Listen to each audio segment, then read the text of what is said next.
All right, good morning, everyone. Thank you guys for joining us today on our fourth day out of 5 for Financial Literacy Month. Again, as you guys can see here at Dallas Habitat, we are hosting how to pay off debt and payoff strategies.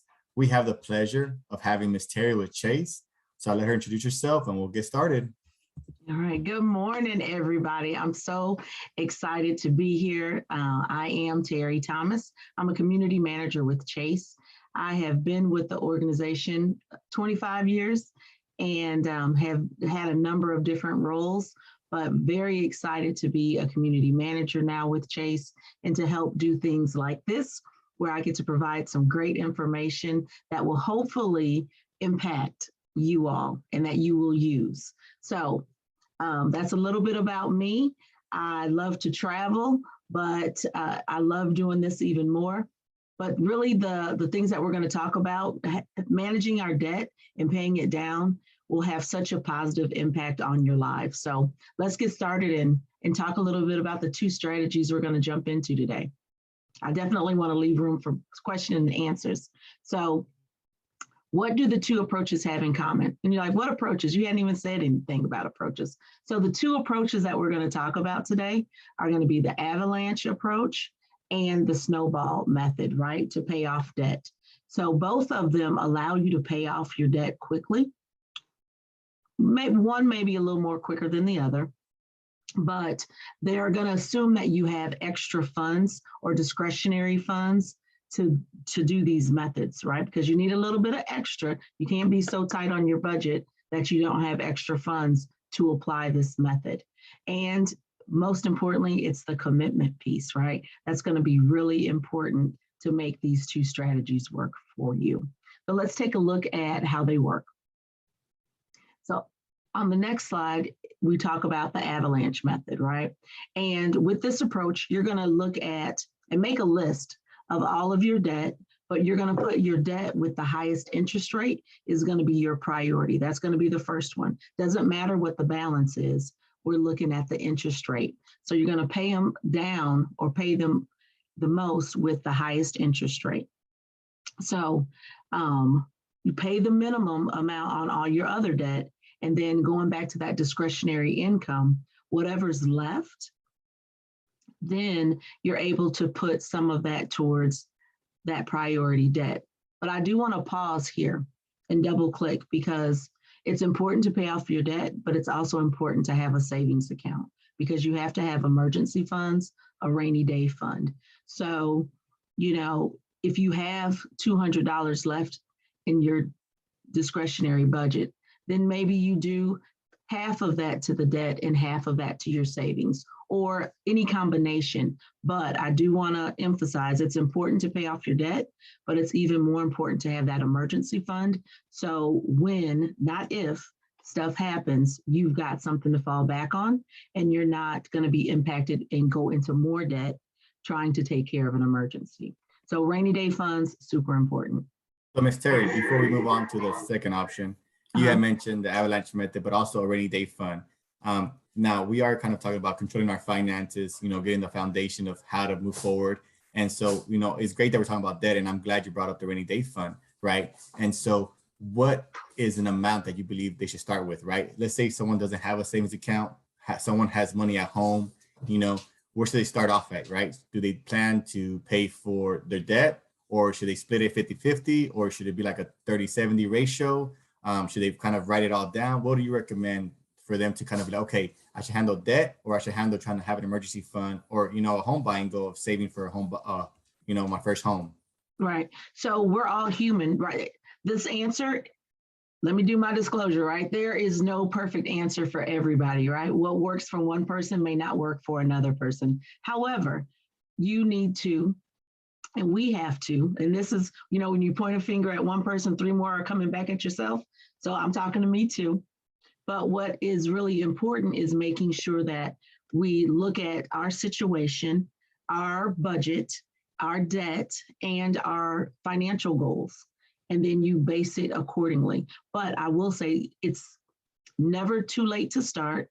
No amount is too small. So if it's you saving, you know, $1 a day, do it. One person I was talking with actually last weekend She started out doing saving all of her nickels, right, and putting them in a jar. It was just something easy to do. Now she's moved up to, she saves every $5 bill she gets. When she goes home, she puts it in the cookie jar. And then she gets so much saved up, and then she puts it in her savings account at the bank, right? She's trying to do the $10, but she said she's been struggling. She said she gets that $10 bill and she's like, I can do too much with $10. And she uses the $5 bill. But it's really think about what makes sense for you. But I definitely think we're human.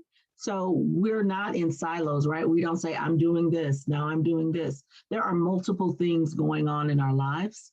So same thing with our finances. There's no rule that doesn't say you can't save for your emergency fund, save for your house, and pay down your debt.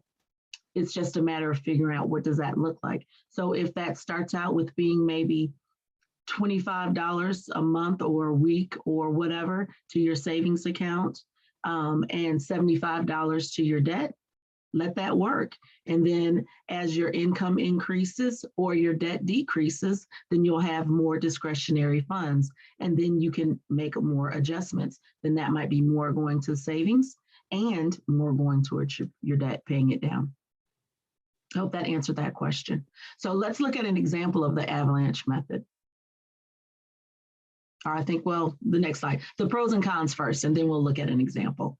So the pros with this is that you are going to save more money because you're going to be paying, by the time you pay off the interest, well, you'll be paying the debt off faster, so you won't be paying as much as in interest, which means, ergo, you'll be saving more money.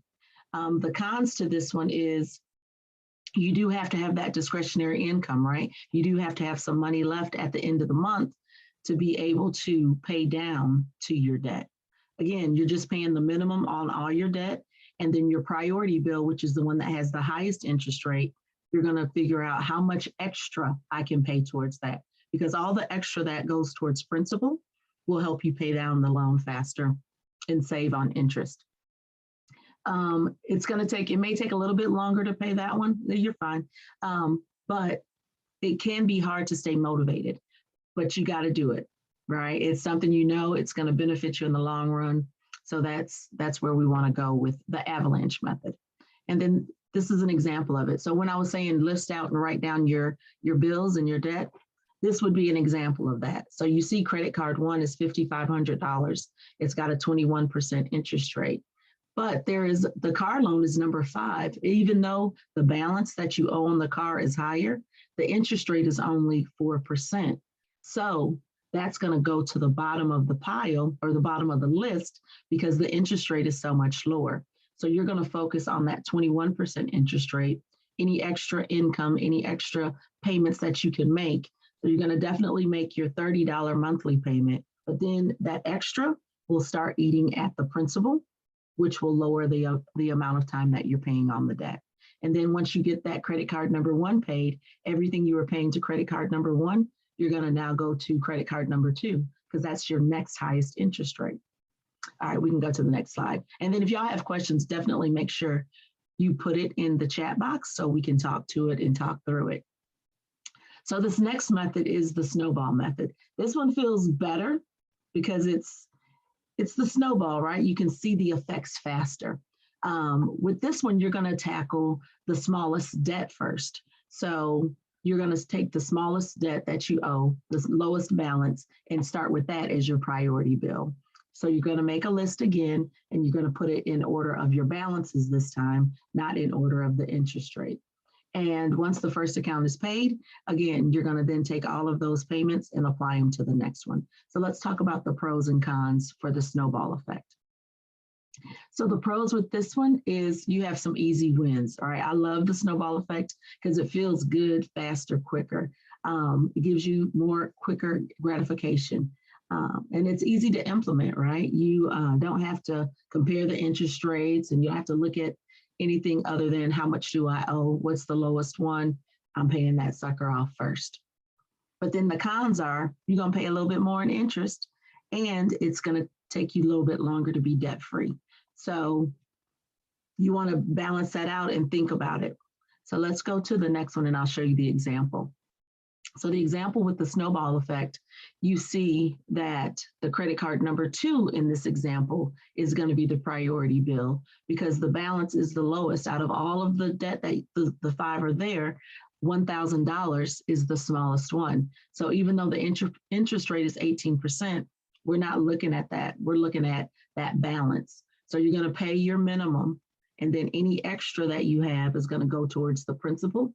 And then you'll get that one paid off faster because it's the lowest one. But again, just like with the Avalanche, whenever you finish paying that first card, that extra money that you now have, apply all of it to the next bill, which would be the $4,000 personal loan, right? So that's always going to be part of the equation. Is just because we get one paid off, that doesn't mean we have extra money now to spend. No, that's more opportunity to pay down debt and to go towards our savings account. All right, let's go to the next slide. So other options is combining the two. Ding, ding, ding.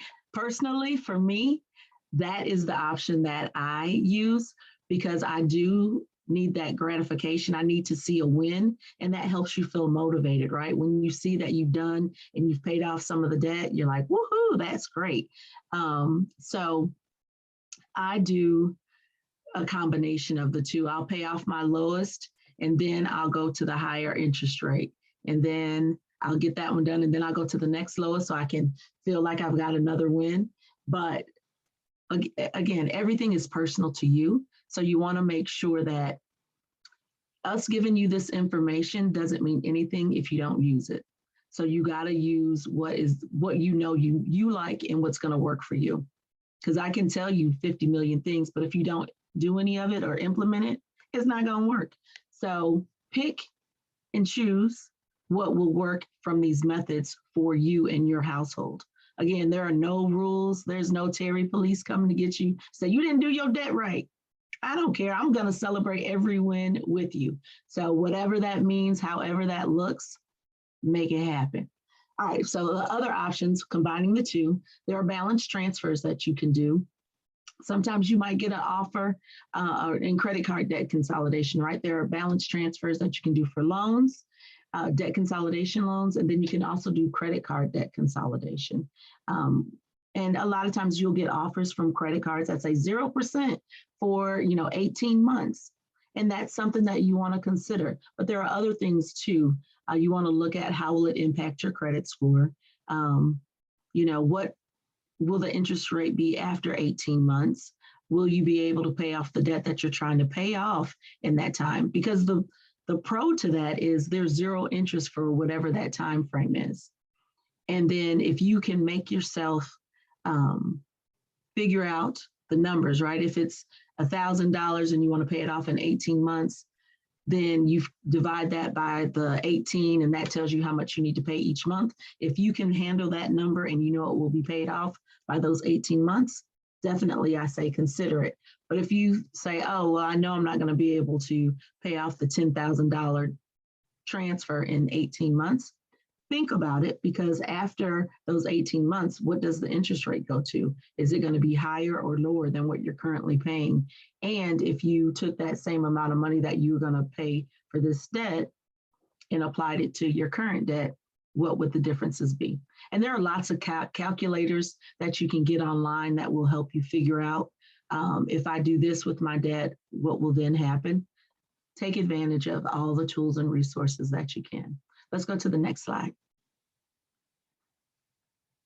So the bottom line is having a debt repayment plan allows you to eliminate debt more quickly. Finding the strategy that works best for you and your personal situation and preference is key. And we got it. It doesn't matter. I can take you to the water, but I can't make you drink. It's got to be some good flavored water that you want to taste so that you'll do it. So figure out what you like and what is palatable to you, right?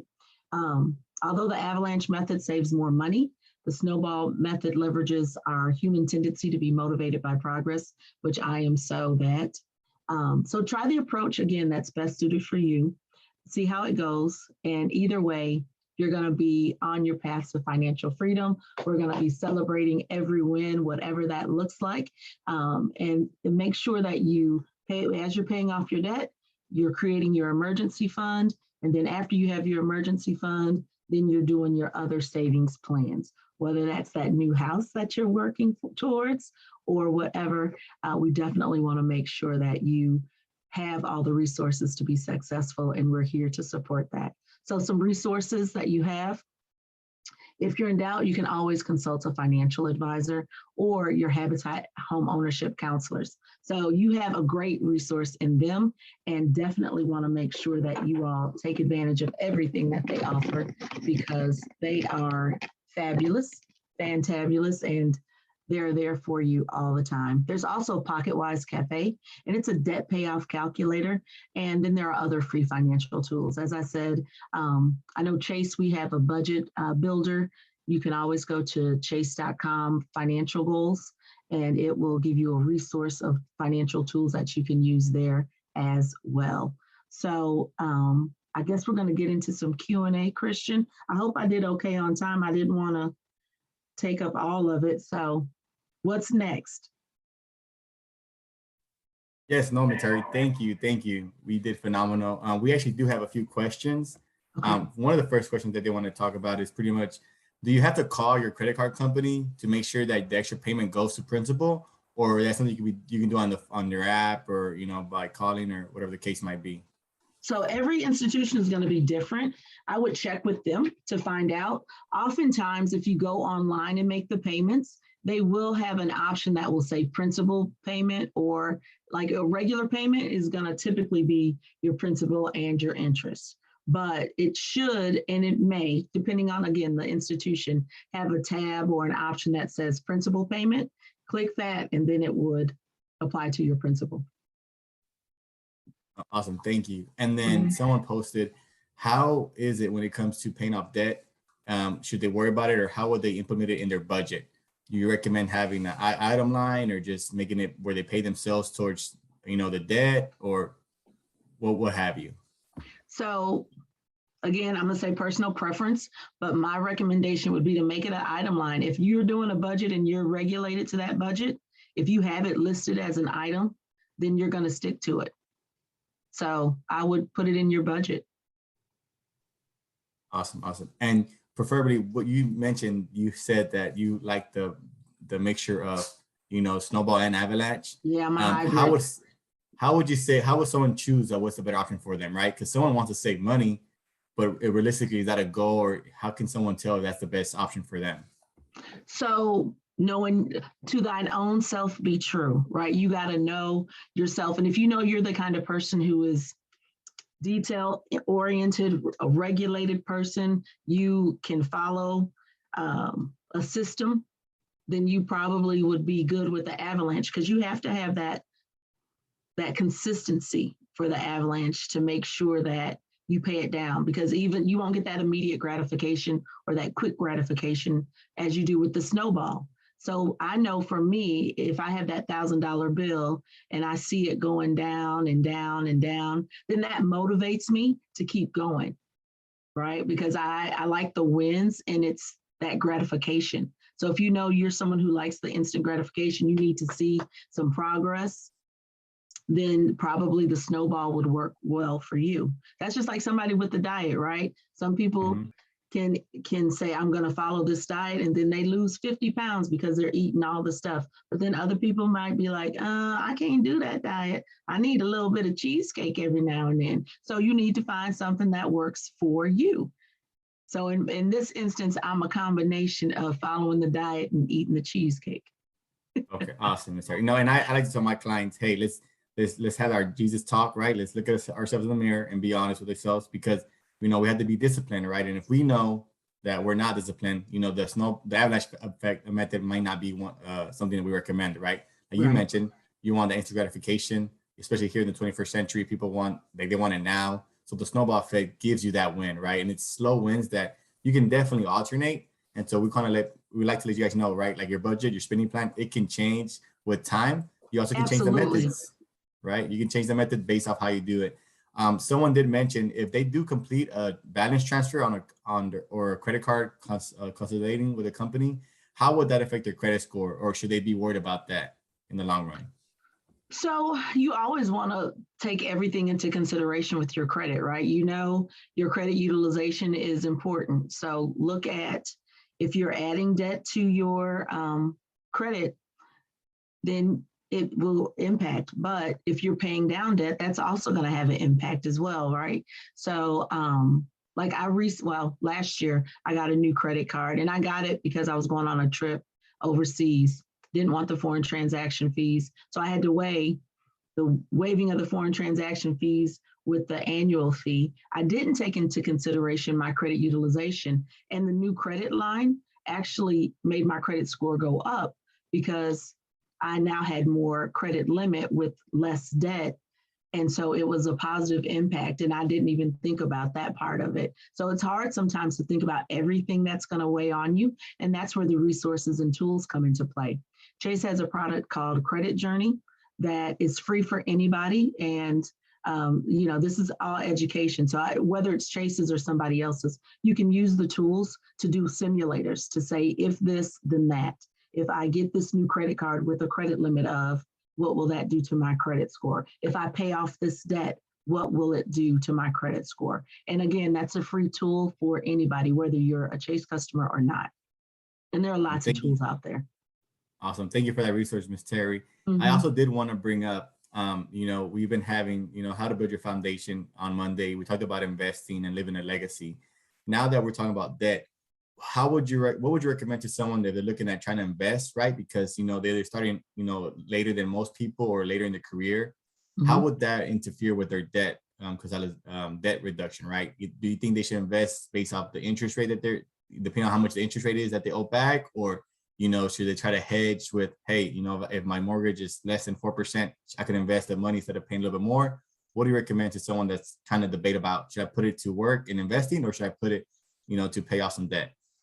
I am going to defer on that question to a financial advisor, somebody who has a little bit more experience and would be able to answer that question better. I know we always do a financial plan for our clients, and it looks at what are your long-term goals, what are your short-term goals, so we can get you to where you want to be in the long run. And that's, again, something that we even have those resources, and you have a lot of information on the chase.com financial goals section. It will talk to investing, savings, spending, borrowing. So definitely take advantage of those resources, and it may answer some of those questions as well. But definitely, it doesn't hurt to have a conversation, right? It doesn't cost you anything. It's just a conversation, and it's always good to get an opinion from a professional who can help guide you in the right way. Yes, no, for sure. I appreciate that. And one thing with the last one here, it says, what happens when you're trying to purchase a home and you paid off most of your debt, or you actually paid it all off, and you don't have the necessary mix of credit, right? So it's more of a credit question, but what is your take on that? So, I think that's a good question.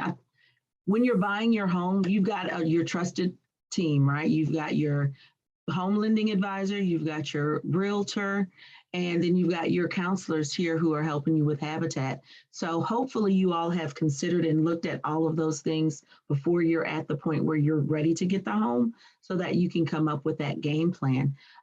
It's not necessarily a deterrent to getting a home if you don't have a mix of credit, because they're still going to look at your credit history, right? So if you've had those things in the past, then letters can always be written to explain what's going on. And that's where your home lending advisor is your advocate. Thank you, Ms. Terry. And again, guys, if you're not working with a counselor here at Dallas Habitat and you're just out in public, you can definitely reach out to your bank, credit union, a friend, someone that is specialized in the financial world, or definitely just check out our education here at Dallas Habitat. We have all our education is free. As Terry mentioned, they have some great resources at Chase. Definitely reach out to your bankers, get them involved, make sure they're working and they're getting paid, right? So why not put them to work? So if you don't mind leaving the chat, letting Terry know how much we love her being out here today. She did amazing, phenomenal work. Thank you. I'll be sending a survey. Yes, and she'll be sending a survey to see how she can improve, or what you guys liked or didn't like. Again, we'd like to thank you guys all for joining. A little bit about what we have going on later today. At noon, we will have Bola with Clever Girl Finance. She is the founder of the organization. And so she will be here to be our keynote speaker. So I hope you guys can all join, and thank you guys all for joining. With that being said, Ms. Terry, thank you so much for joining, and I hope you guys have a great rest of your day. Bye, guys. Thanks for joining. Thanks for having me. Thank you, Ms. Terry. Thank you for being here with us. Absolutely.